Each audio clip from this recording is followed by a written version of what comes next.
Sunday అయితే నేను Rajahmundry special Vivek biryani అందరికీ తెలిసిందే కదా! చాలా ఫేమస్ అండి. టేస్ట్ కూడా చాలా బావుంటుంది. అదైతే మా ఇంట్లో వాళ్ళందరికీ కూడా చేసి ఇలా టేస్ట్ చూపించాను. మీకు కూడా ఉపయోగపడుతుందని ఈ వీడియో తీయడం జరిగింది. ఈ రెసిపీ ఎలా ప్రిపేర్ చేశానో మీకు ఈ వీడియోలో చూపించేస్తాను. వచ్చేయండి. ముందుగా వెడల్పైనటువంటి మందంగా ఉన్న ఒక పెద్ద కడాయినైతే తీసుకున్నాను. ఇందులో నేను ఆవకాయ పైన ఉన్నటువంటి ఆయిల్ అయితే 2 స్పూన్స్ తీసుకున్నాను. నార్మల్ ఆయిల్ 1 స్పూన్ తీసుకున్నాను. ఇందులో లవంగ, ఇలాచి, దాల్చిన చెక్క వేసుకొని కొద్దిగా హీట్ అయిన తర్వాత ఉల్లిపాయలైతే వేసుకున్నాను. చిన్న చిన్న ముక్కలుగా కట్ చేసుకొని వేసుకోవాలి. ఇవి కొద్దిగా మగ్గించడానికి కొద్దిగా సాల్ట్ అయితే యాడ్ చేసుకోవాలి. ఈ రెసిపీ మనం దగ్గరే ఉండి చూసుకుంటూ ఉండాలి. లేకపోతే అడుగంటే ప్రమాదం ఉంది. హైలో పెట్టి మాత్రమే చేస్తున్నాను ఈ రెసిపీని. చక్కగా బాగుంటుంది. చాలా టేస్టీగా ఉంటుంది. తప్పకుండా ట్రై చేయండి.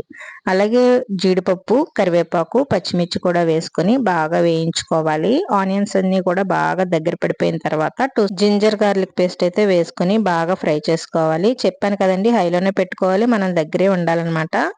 ఇదిగోండి, 1/2 కిలో చికెన్ అయితే శుభ్రంగా వాష్ చేసుకొని నేను ఇలాగైతే వేసి బాగా మిక్స్ చేస్తున్నాను. మసాలాలన్నీ కూడా చికెన్లో పట్టుకోవాలి. ఇందులో మనం ఇంకొకటి గమనించాల్సిన విషయం ఏంటంటే వాటర్ అయితే యాడ్ చేయడం లేదు. చికెన్ ఉడికిన తర్వాత వచ్చే వాటర్తోనే మనం ఈ కర్రీని అయితే ప్రిపేర్ చేస్తున్నాను.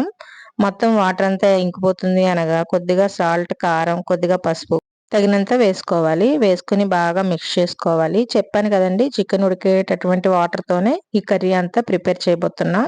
బాగా మిక్స్ చేసుకున్న తర్వాత ఇదిగోండి, ఒక స్పూన్ అయితే గరం మసాలా అయితే యాడ్ చేస్తున్నాను. వేసేసుకొని బాగా మిక్స్ చేసుకోవాలి.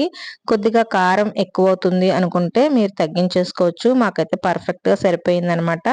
ఈ విధంగా బాగా దగ్గర పడిపోయిన తర్వాత కరివేపాకుతో అయితే ఇలా గార్నిష్ చేసుకొని బాగా మిక్స్ చేసుకోవాలి. దీనికి మెయిన్ ఇంగ్రీడియంట్ ఏంటంటే కరివేపాకు మాత్రమే.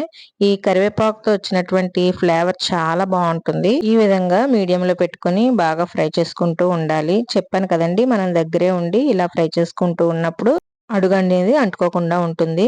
ఇదిగోండి, ఈ చికెన్ పీస్ అయితే కుక్ అయిందో లేదో మీకు చూపిస్తున్నాను. చాలా వేడిగా ఉంది కదా, పర్ఫెక్ట్ గా కుక్ అయిందనమాట. చికెన్ అయితే రెడీ అయిపోయింది. ఇప్పుడు మనం పలావ్ ఎలా తయారు చేసుకోవాలో చూసేద్దాం. అదేనండి వివేక్ బిర్యానీ. ముందుగా ఇలా వెడల్పైనటువంటి ఒక పెద్ద ప్యాన్ అయితే తీసుకున్నాను. అందులో నెయ్యి అయితే యాడ్ చేసుకుంటున్నాను. పలావ్ గాని బిర్యానీ గాని చేసుకునేటప్పుడు ఖచ్చితంగా ఇలా నేతినైతే యాడ్ చేసుకుంటాను. చాలా బాగుంటుంది టేస్ట్ అయితే. ఈ విధంగా నెయ్యిని 2 స్పూన్స్ అయితే యాడ్ చేసుకున్న తర్వాత హోల్ గరం మసాలా అయితే వేసేసుకోవాలి. అదేనండి, బిర్యానీకి ఏవైతే ఇంగ్రీడియంట్స్ మసాలా సామాను ఉపయోగిస్తామో అవన్నీ కూడా వేసేసుకొని కొద్దిగా హీట్ అయిన తర్వాత కొన్ని జీడిపప్పులు అయితే యాడ్ చేసుకోవాలి. ఇవి కొద్దిగా లైట్ గా ఫ్రై అయిన తర్వాత ఆనియన్స్, అలాగే పచ్చిమిర్చి, కరివేపాకు వేసుకొని వేయించుకుంటున్నాను. మూత అయితే పెట్టేసుకుంటున్నాను. కొద్దిగా లైట్ గా ఫ్రై అయిన తర్వాత ఒకసారి బాగా తిప్పుకొని మూత పెట్టుకుని ఒక 2 మినిట్స్ ఉన్న తర్వాత ఇదిగోండి, కలర్ అయితే బాగా చేంజ్ అయిపోయినాయి. ఇందులో నేను ఒక 2 స్పూన్స్ జింజర్ గార్లిక్ పేస్ట్ అయితే వేసేసుకుంటున్నాను. అందరికీ తెలిసిన విషయమే కదా, పలావ్ ఎలాగైతే ప్రిపేర్ చేసుకుంటానో అలాగే వేసుకుంటున్నాను. ఈ జింజర్ గార్లిక్ పేస్ట్ ఏంటంటే పచ్చివాసన పోయేంత వరకు బాగా ఫ్రై చేసుకోవాలి.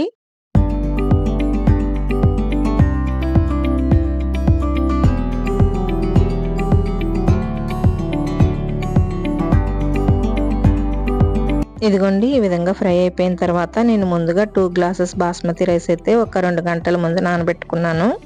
ఇలా నానబెట్టుకున్న రైస్ అంతా కూడా వేసేసుకొని ఒక్కసారి బాగా మిక్స్ చేసుకొని మూత పెట్టుకోవాలి.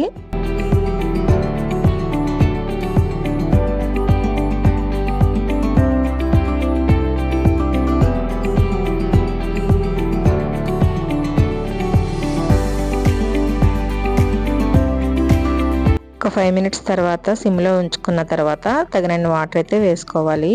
నేను 2 గ్లాసెస్ రైస్కి 1.5 గ్లాస్ వాటర్ మాత్రమే యాడ్ చేసుకున్నాను. ఇలా బాగా ఒకసారి మిక్స్ చేసుకుని తగినంత సాల్ట్ అయితే యాడ్ చేసుకోవాలి. యాడ్ చేసుకున్న తర్వాత మీడియంలో పెట్టుకుని మాత్రమే మూత పెట్టుకుని కుక్ చేసుకోవాలి. ఇలా మూత పెట్టుకున్న తర్వాత ఒక పావు గంటలో నాకు రైస్ అయితే ప్రిపేర్ అయిపోయింది. కొత్తిమీరతో ఈ విధంగా గార్నిష్ అయితే చేసుకున్నాను. ఫ్లేవర్ అయితే చాలా చాలా బాగుంది. చూసారు కదండి రైస్ ఎంత పొడి పొడిగా వచ్చిందో. ఈ విధంగా కరెక్ట్ మెజర్మెంట్స్ కనుక మనం యూజ్ చేస్తే ఎక్కడా కూడా బాస్మతి రైస్ విరిగిపోకుండా చక్కగా పొడి పొడిగా వస్తుందన్నమాట. ఈ విధంగా ఒక 5 మినిట్స్ కనుక సిమ్లో పెట్టేసుకుంటే మనకు వివేక్ బిర్యానీ అయితే రెడీ అయిపోయింది. ఈ విధంగా నేను ప్లేటింగ్ అయితే చేస్తున్నాను మా ఇంట్లో. మా పిల్లలు అయితే ముందు టేస్ట్ చేశారు. ముందుగా ప్లేట్లో సలాడ్ అలాగే ఒక బాయిల్డ్ ఎగ్ పెట్టుకొని ఈ విధంగా నేను వివేక్ బిర్యానీ అయితే ఇలా బౌల్లో వేసి గార్నిష్ చేసుకున్నాను అనమాట. చూడడానికి లుక్ చాలా బాగుంది కదండి, అలాగే తినడానికి కూడా చాలా చాలా బాగుందన్నమాట టేస్ట్. మీకు కూడా ఈ వీడియో నచ్చిందని అనుకుంటున్నాను. నచ్చితే కనుక తప్పకుండా లైక్ చేయండి.